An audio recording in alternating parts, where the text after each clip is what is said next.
Coffee time again, exposing the truth. Welcome to Coffee Time Again, exposing the truth. Dale at the microphone, the show that demonstrates how history repeats itself. He digs into the past, shows what happens, and how it is happening now. Follow the path of history to where it goes, then relate it to today to reveal the connections. The culture that forgets its history has no future.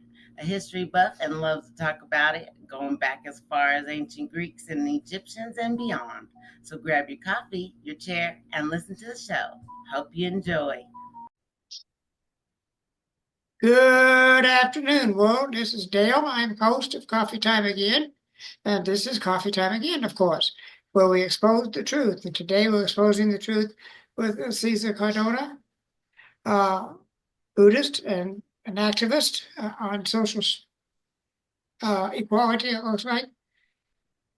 And he's got a lot of things here going on, and I'd like to get right to him because I think he's got some excellent stuff to be talking about in our earlier conversation. So let's get started. Caesar, tell us a little bit about yourself. Yeah, thank you, Dale, for the introduction. I appreciate that. It's great to see you again. And for me, I want to say hi to any listener out there, whoever you are, wherever you're from, whatever kind of person you are. I want to extend my hand to you and say hello. I am a public speaker. I am I was a boxing trainer for 8 or 9 years. I still train here and there for boxing, but public speaking has been everything for me. I am a teacher, an educator, and speaker on things like growth mindset, mindfulness, finding the ways that we can resolve and calm some of the anger and aggression in our own selves, and then make sure that we can continue on growing our output, whether it's your job, whether it's your creativity, whether it's your life task with your family, whatever it is. Those two sides I want to work out the best together. So a lot of things I speak about are on that. Another thing I speak about often is this new information era that we're living into. We're growing into right now, where information is abundant, but I still see a lot of people living in a scarcity mindset. And I want to try to catch people up to the abundant mindset and recognize how much availability of amazing things that we have for us in this world. And on top of that, like you mentioned, I'm a Buddhist. I'm a very spiritual man. I am constantly learning of all different ways of life so I can find the common thread that connects this one mysterious but beautiful human experience. Oh, okay. I didn't know. It says in here you became from an atheist to a Buddhist. How Yeah. that happened? Yeah. So I grew up in the South. I live in Los Angeles now, California, and been here for 10 years. This is my home, but I was born in Jacksonville, Florida. My family, they were Christians. My father was Catholic. My mom was just non-denominational, but Christian nonetheless. And I didn't really have a good childhood. Even though they were both Christians, that was the only real similarity of them. He was from the North. He was Spanish. He was a Republican. She's from the South. She's Black. She's a Democrat. And they were constantly not getting along for a multitude of reasons. Their culture and their upbringing was so different. But the one thing they agreed upon was how they saw God. And because my childhood wasn't so great, it was pretty bad, if I may say, there's a part of me that rejected almost everything that was given to me because I saw a moment of this has been a horrible place. I don't want this. I don't want to live what was given to me. I don't want to take what was given to me because I didn't like the lifestyle, the environment as a child. So I rejected that even. I became an atheist. Very materialistic, reductionist, science-based atheist. And that went for about 10 years or so. Now I spent a lot of time doing everything I can to try to validate my own atheism. Now, I should preface by saying that I find atheism and atheists in the world great people, fantastic. They're amazing. I know tons of atheists still who are awesome people, but I'm a big. I firmly hold the thought that your beliefs influence your actions, and so in this case, my beliefs, or in that particular sect, my rejection of belief brought out the worst in me, and that's just a me thing. Again, it has nothing to do with anybody else. It was a me thing, and it made me get into the worst parts of myself. because I felt isolated as a child, I went to the spiritual side and made myself feel isolated there, rejecting all sort of things. And it just kind of it just projected out that sort of isolation in my life, not to mention the anger and aggression that I grew up around. Time comes, of course, you put enough like that out in the world, of course, life comes back to you and you're going to find that same sort of aggression meet with you, right? Right. Until things got worse and worse and worse and worse. And I finally saw the pattern and I thought to myself, what's going on here? What the heck are you doing to yourself? What kind of world are you inviting here? And a lot of bad stuff happened to me. I lost money, almost all my money. I almost lost my house that I had in Florida.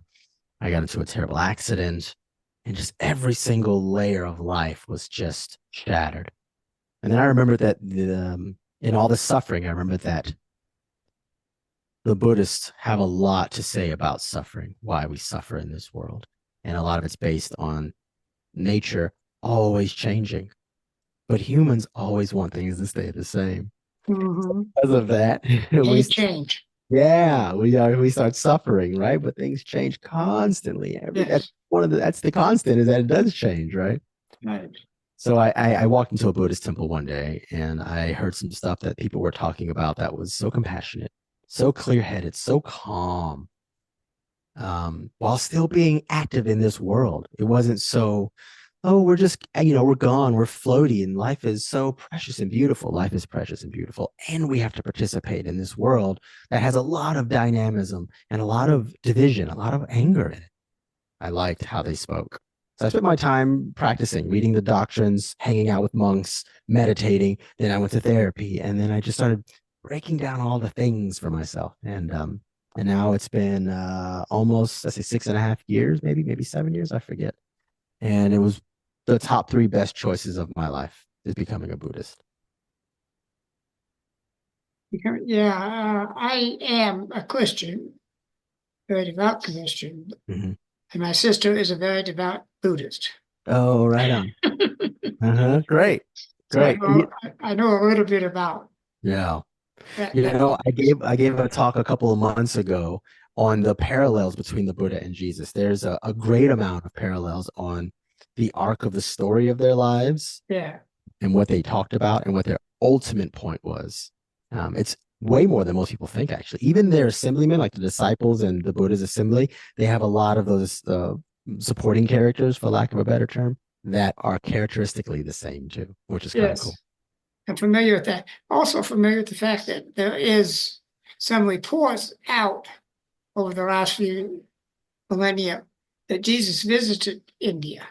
There's some stuff about that, right? Yeah, I've heard Yeah. that too. Yeah, yeah. So he had, I think he got some of his message Mhm. way of presenting it. I think he got some of that from the Buddhist.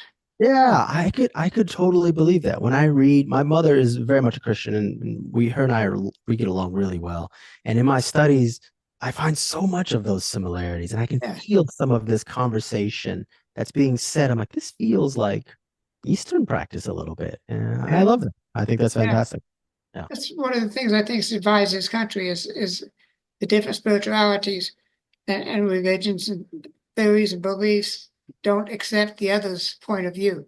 yeah, yeah. I don't And there's know. so many similarities that it's hard to. I think it's hard. But I don't have any problem with Buddhists or atheists if they've got something to offer. You're right. You're right. They have a different paradigm of the same experience that we're having. So I can learn something from them. I can Yes, gather something new from them. The moment I shut them out is the moment I'm doing an injustice, not to them, to right. myself. Because wait a minute. You've experienced challenges in growing up. You've talked about that in Mm, divided household. mm. How does that inform your perspective of building societal divides today, bridging societal divides? Yeah, you said what's the last word? What divides? Bridging spiritual divides. Ah, got it. Yeah, bridging spiritual divides.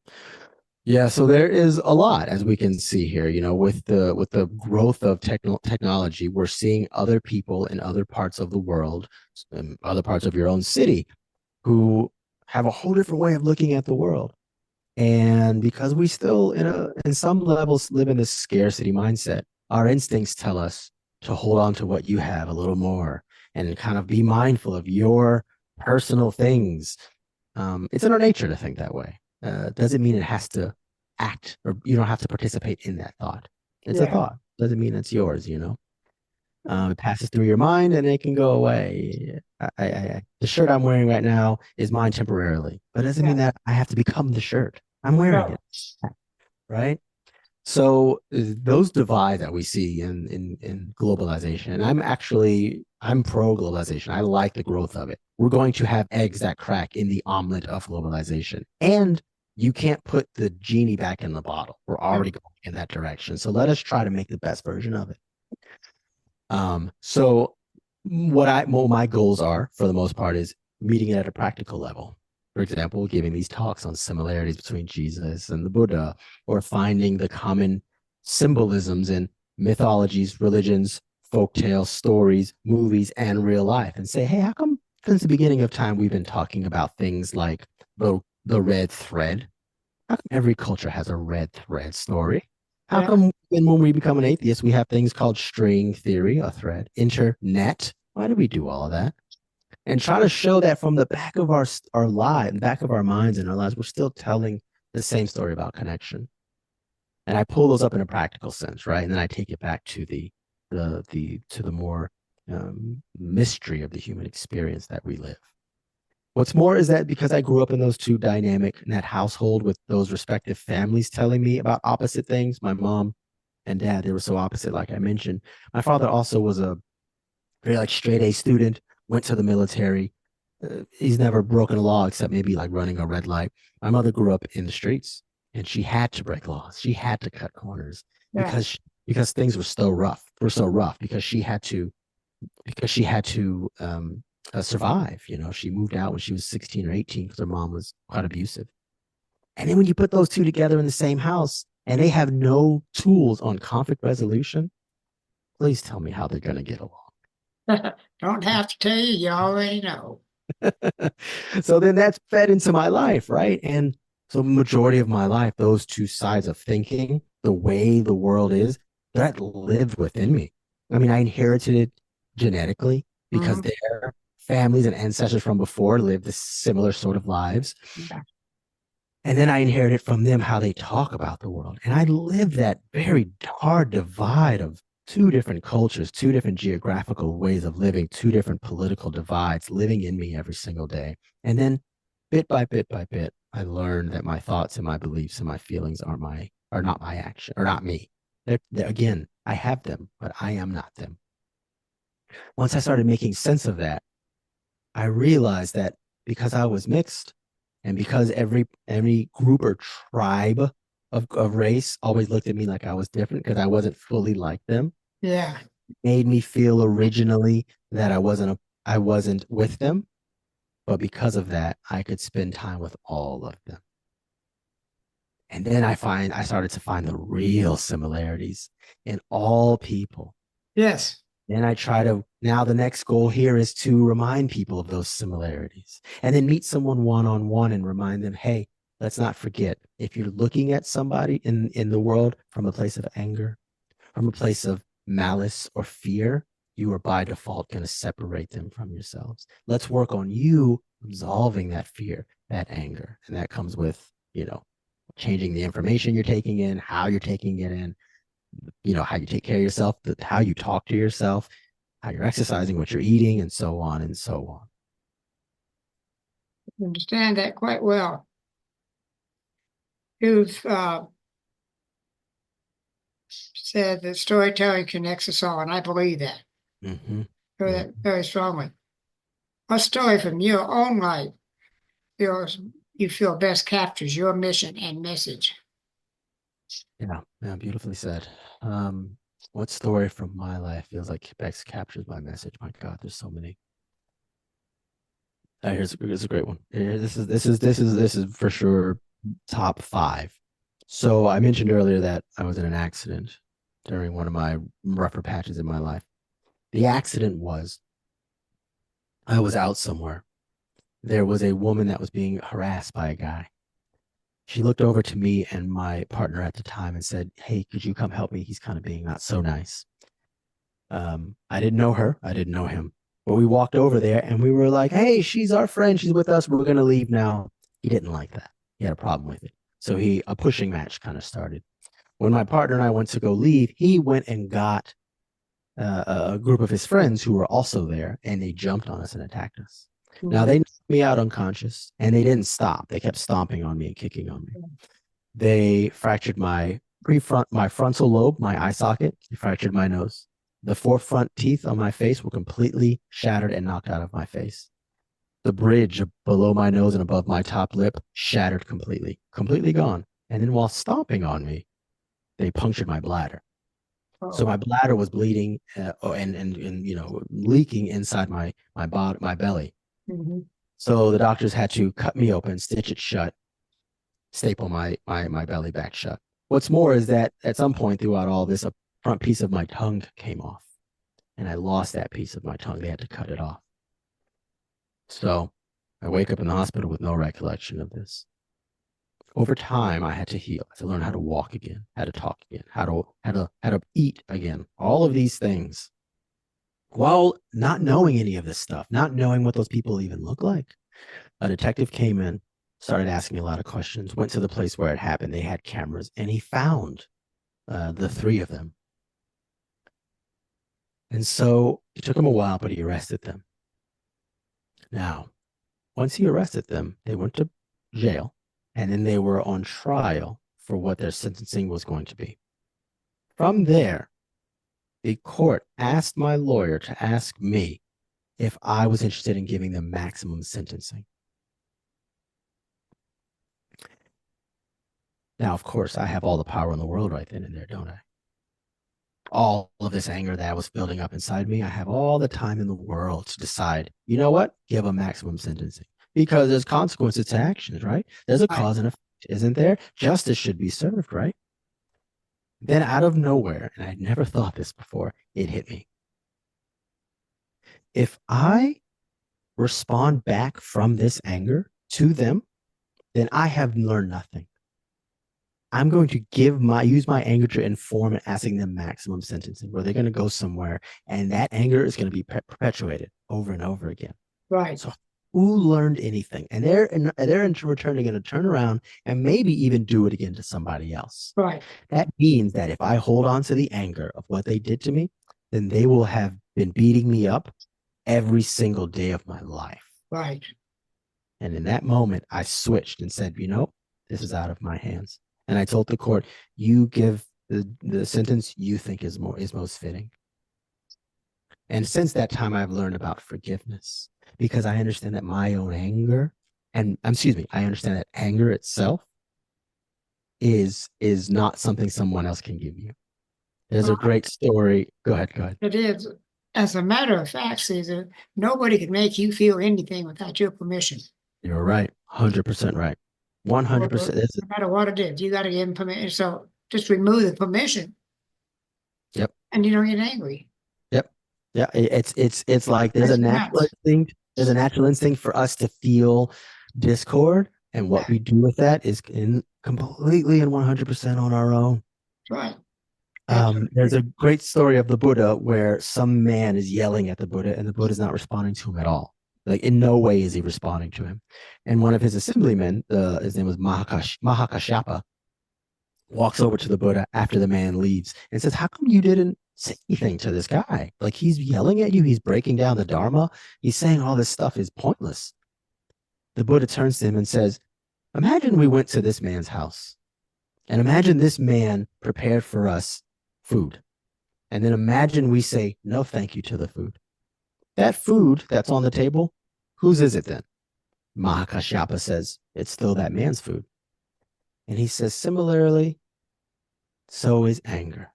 If someone wants to deliver me a dish of anger and I say no thank you, the anger is still theirs. And it rocked me. So the story of that changed me the most was realizing all the workings of life that I think in the world are causing me to feel a certain way are actually just mine. Right, they are. They had those men who jumped at me and assaulted me had the consequences to their actions handled to them by people who were impartial. So there was cause and effect that was still there. There was still an order that took place, but I'm not going to be a part of it. Right. And now I can forgive them, and I live free. I Yeah. live lighter than ever. The more you forgive, the more you live.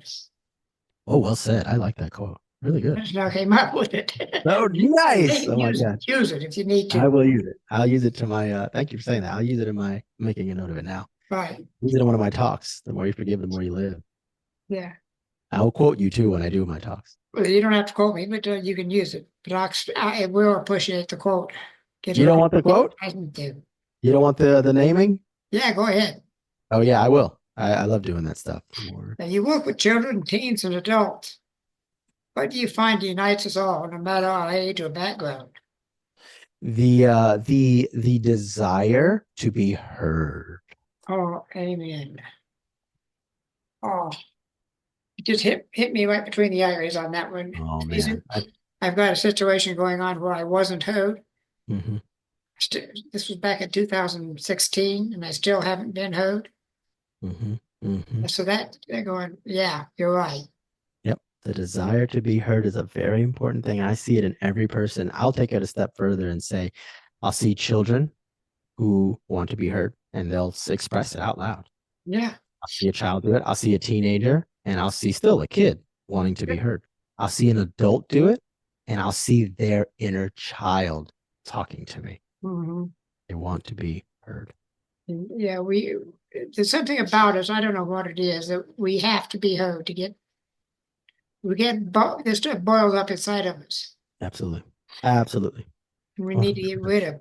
Yep. Yep. I mean, we live in a tribal, we're social animals. Yes. So there's some sort of connection that needs to be there in a sense of like understanding of each other, right? We are still ultimately accountable for our own stuff without question, and there is a level of connection that is required Yes. as us social animals. We are very social animals. We've always have been ever since we were alley-oop. Well said. Yep, well said. What's your vision of our future? Look Vision? back at your work and legacy. What do they hope they say about the impact you've made?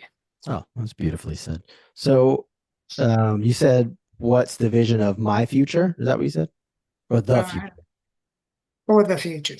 For the future, For the yeah. future. Okay, so those are two different questions. I mean, I'm hoping the latter informs the former.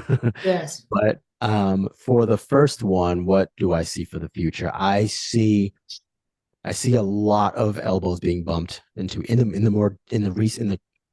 the shorter future. I see a lot more elbows being bumped, and a lot more shoulders rubbing in maybe a not so nice way. Yeah. We are without question seeing one of the most divisive times and I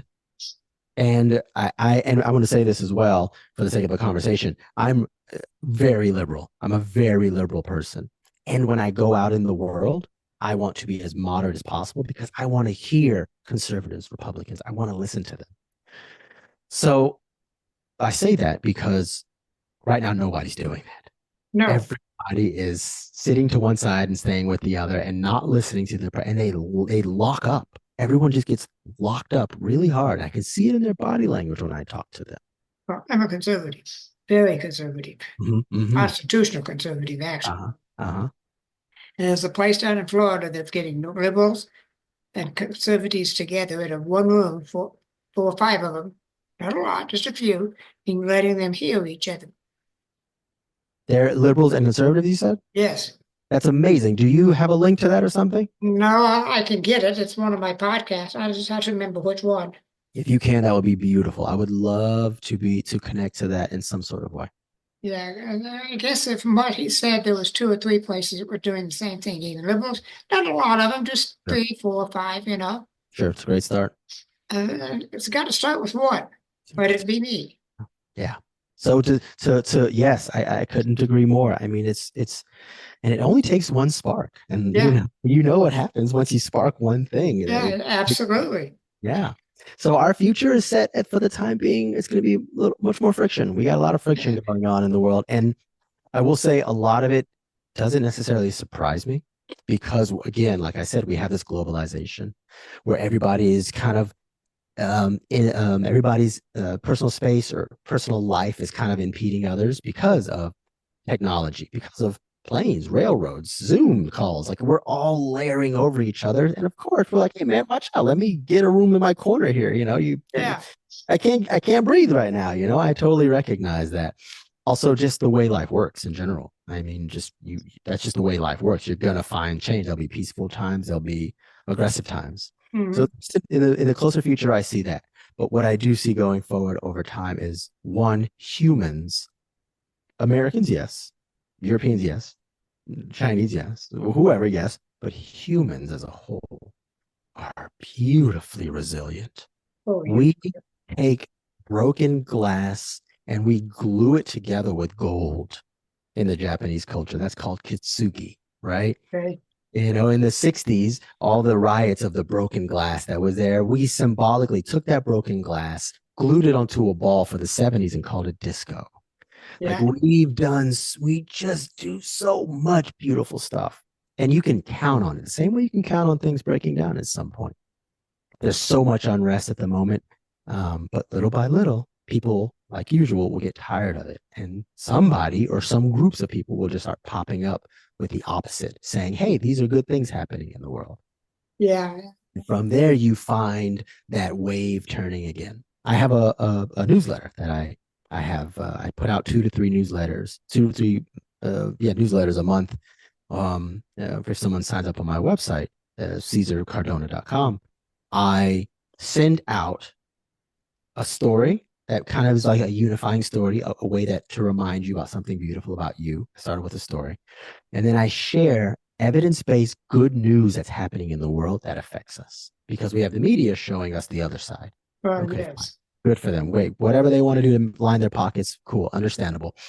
I share good news. And then I share companies that take care of their employees, that take care of the environment, that hold their accountables, their investors accountable so they can have good morals as well in business. Well, that's And wonderful. I share those companies so we can put money into those companies who Right. care for everybody. Because I Oh, want to be a yeah. part of that side. I think that's absolutely magnificent. It's a Thanks. wonderful idea. Thank you. Yeah. Good job. If anybody listens to this, it just CesarCardona.com, the Yeah. pop-up will show up. What I do when I edit it, Mm-hmm. I put your website right across the top of your head. Oh, fantastic. Thank you. Thank you. So it'll be on every frame. Right. Well, then it's right here. Yeah. Hey, that's an um, idea. Do a little AI on it. uh, yeah. Thanks, man. I appreciate that. Mindfulness is a cornerstone of your teaching. How do you adapt it to help communities facing systematic struggles like poverty and discrimination? Yeah. So, a few things. I primarily mindfulness is it's baked into this. What I'm about to say is what I'm about to say is baked into mindfulness. But my primary objective always is to start off with the individual and letting them know 2 things. You already have what it takes to be the best version of yourself. And but the second thing is that might be buried under a lot of confusion, anger, fear, and the unknown.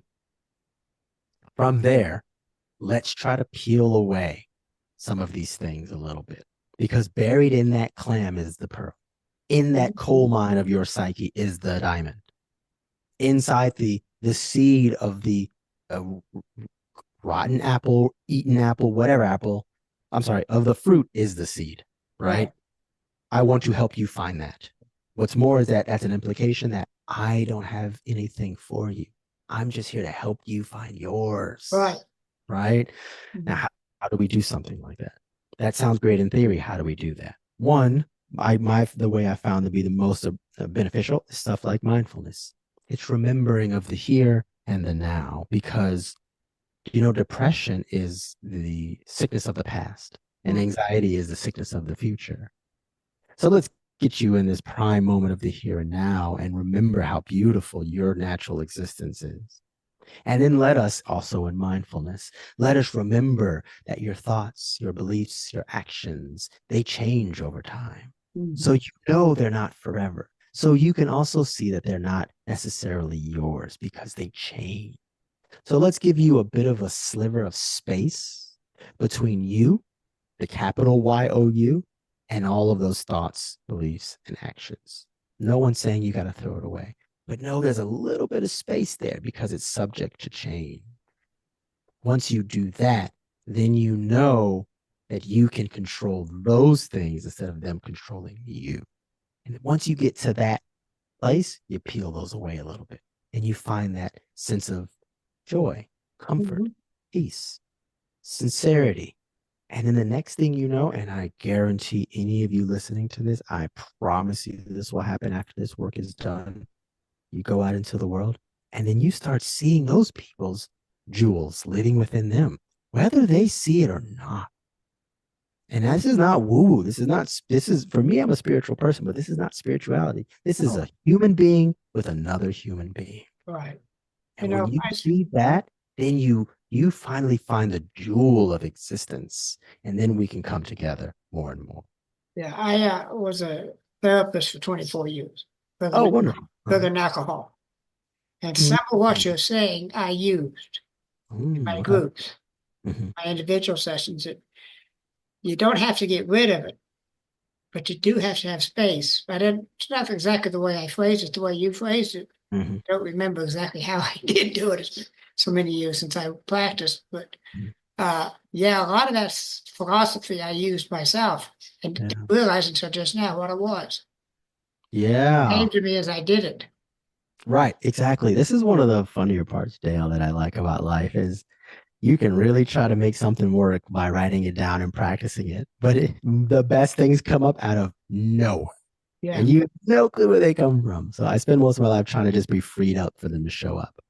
Yeah. I'm going to skip one here because this is one that I'm really, really concerned with. Really liked when I read it.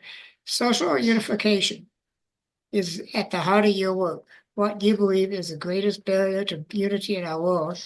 How do we overcome it? What is the greatest barrier? Ego. Ego. EGO. Ego. Every single person has an ego, right? And fundamentally, it's the one that tells you, look left and right before you cross the streets. It tells you, hey, I'm hungry. It's time to eat. Otherwise, you're going to get sick and you won't be here tomorrow. It tells you to be mindful of all the scary things like traffic and weather and animals and so on and so forth. And it should end there. We don't live in that scarcity society anymore. Ego has now been robust at the moment, where it makes us think that, and I'm gonna quote the personification of this. It makes us think that I have the answers, and this is what it's supposed to be, and I'm right, and you have to learn this, and with the chest out and the hands on the shoulders, and the so on and so forth. You know. But that's not it, is it? That's not it. Find me historically the best leaders.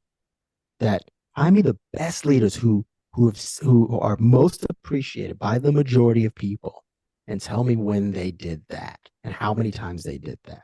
I promise you, I will bet actually that the best leaders in the world have been historically brave and compassionate. Yeah. I mean, there are leaders that are infamous, but I'm talking about the ones that are famous. The ones that have done the best. They've been brave and compassionate. Bravery. Having bravery and compassion does a multitude of things. One, having the bravery stops the compassion from making you too naive and too much of a doormat. Having the compassion stops the bravery from becoming arrogance. Having those two together is the walk through life. And you put that down by diminishing your ego. That's really good. Are you familiar with 12-step programs? Yeah, I am. I'm a sober person, but I don't follow the 12-step, but one of my best friends is in the program. Yeah, well, I'm a sober person, and I don't follow the 12 steps either. I've been sober 35 years. Oh, wow. Wow, wonderful. But ego, edging God out. Oh, that's one of the ones from the program? Yeah. Edging God out. Oh, that's pretty great. I like that. Go ahead and use it. I will. AA won't mind. Yeah, they will not mind. They love being talked about. My buddy says often your ego ain't your amigo. And he's right. And he's definitely right. Definitely right. You got to reduce that stuff, man. And I'm saying all this stuff because I know it and I've seen it in practice in my life and I do it every day. I also don't want to come across as if like, oh, it's easy, just do this. No, it's a ton of work. It's a Yeah, lot of work and it's very rewarding. Extremely rewarding. you get a lot of reward out of your work. Yeah, very much. I get a lot of reward out of my work, out of the result of my work, doing of the work, and for me, most importantly, in the realization that right here and right now, I've become this version of myself. And I don't need any other person in the world to validate that for me. No, you don't need to be. If you can vouch for yourself, you don't need anybody else. Yeah, you don't. You don't. But being social animals, we need somebody else. Mhm. I love that you said that. I use the analogy often of the Wizard of Oz. Like the scarecrow, the lion, and the tin man, they didn't carry Dorothy along the yellow brick road. No, Oh, she had to walk on her own, and they went with her. yes. And they went together. That's the team effort, but she still got to walk that brick road and to get those shoes, you Yeah. know? Get the Yeah. movie Ripper. Yep. What role do you think individuals play in driving societal change, and how can each of us contribute to creating a more unified and compassionate world? Yeah. Yeah, it's a fantastic question. Well, we see what the industrial era has given us a lot of really great things. Let's put that out there. You and I would have never met if it wasn't for the internet. Right. That's a beautiful thing. And to Mm-hmm. sit here with you as you being such a beautiful person with a beautiful soul, I Thank you. would have experienced this with you unless the industrial era did what it did, Right. right? People got together and planted seeds and they ate the crops, and that's the agricultural era. And they said, let's do this more, and we need more space to do it. And they started sharing information. So then, of course, what they did got bigger. And then they said, let's do it every day at the same time and bring more people to do the same thing. And then over time, the industrialized era comes in, right? Then we get to this time here, in the information era, that is. So, of course, from that, the individual sprouted, the non-collective, the individual, the man or the woman who can stand out and stand a little higher than the crowd and give us all something we need, right? Mm-hmm. Like the Martin Luther Kings, the Steve Jobs, the Muhammad Gandhi, the so on and so forth. Mm-hmm. These people stand out to us, and the individual's gotten us really far, without question. I will say that it has been hyper individualized lately. And I'm not one to say right or wrong, honestly, but I will say in the navigating of the progress, you want a little bit of the both. And right now, I feel like it's leaning a little too far over in the individualized Mm-hmm. system. It's great. Again, I'm an individual. I'm self-employed Black and Spanish man living in Los Angeles. I couldn't do that 60 years ago. No. That's a beautiful thing. I'm really proud of that. And at the same time, I have to recognize all the people that got me here, right? So all the people that live right now, the Jeff Bezos, Elon Musk, the Mark Zuckerberg, all the ones that we really look up to, there's also a remembrance that those people got here from their parents, from their employees, from the people who bought into the stock, who people who logged onto those places. I drive a Tesla. Like I'm a part of this thing, you know? I'm a part of all of this. We all do this together. And Yeah. right about now, I feel like we're at peak of forgetting about that a little bit. No person is actually self-made. It's a farce. It's not true. No, it isn't. I No, totally agree with that. When you look at it, I hadn't looked at it from that angle. The way you phrase it is absolutely true. Because your parents, you learn from your parents, and you learn from your grandparents, your cousins, absolutely. your brothers, your sisters, your aunts, your uncles, the whole bit. Take the Constantly. village. Not to mention the financial input you could have with it as well, the security maybe might be required. Absolutely. Yeah, to quote one of my least popular persons and know that I was popular for me anyway is Hillary Clinton. It takes a village. Well said. Yeah, it sure does. You're right. It absolutely does. Yeah. There's an African proverb, and it's on the back of all of my. I give away bookmarks at my talks. On the back of it, it says, "If you want to go fast, go alone. If you want to go Yeah. far, go together." But I like that. Yeah, that's good. That's really cool. Yeah. Yeah, I totally went blank on me there. All good. Yeah, don't get old. Do yourself a favor. Don't get old. I'm trying. I'm working on this thing. I'm working on it. We'll see what we can get. I'll come back to you if I figure something out. Yeah, it gets weird because you'd be going along like I just was. I had a beautiful question, and all of a sudden, when I went to ask it, it was gone.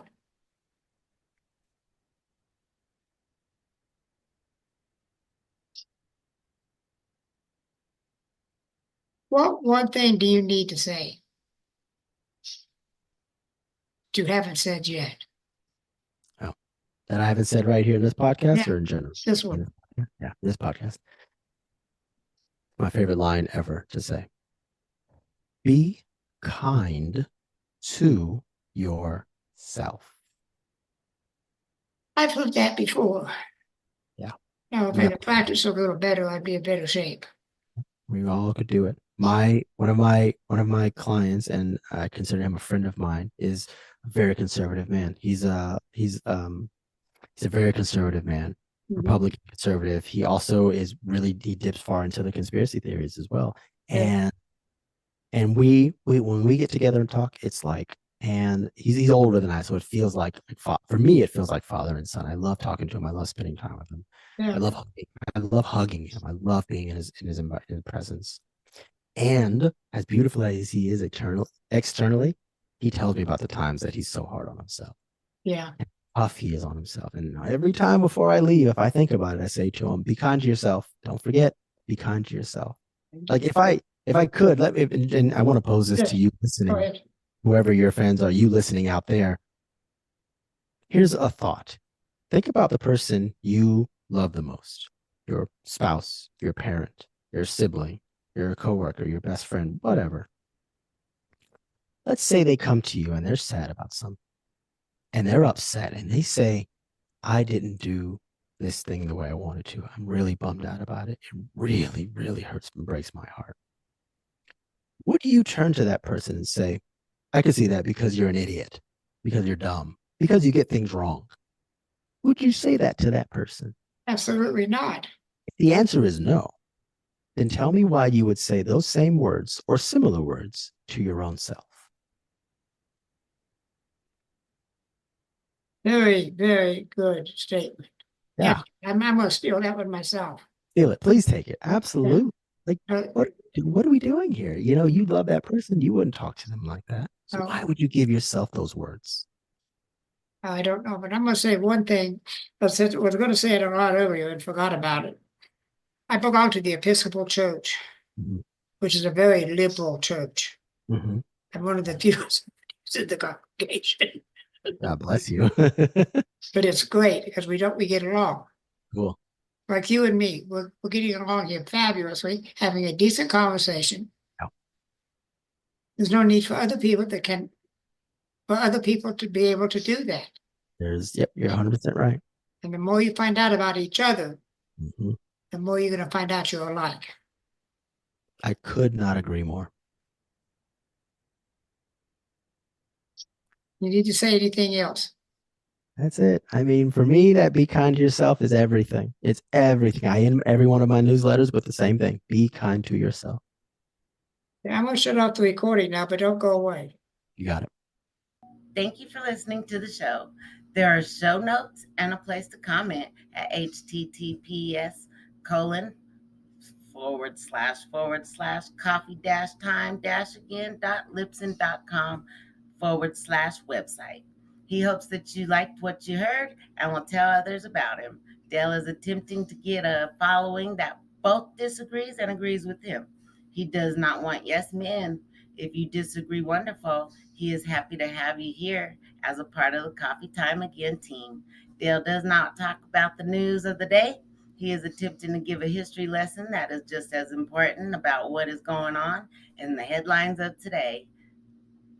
Please do not hesitate to contact him. Just remember that Dale wants a clean show, meaning no cussing, name calling, yelling, or hate allowed. You can disagree with him and not be disagreeable about it. Support him and help keep this alive. https://glow.fm/coffee dash time dash again.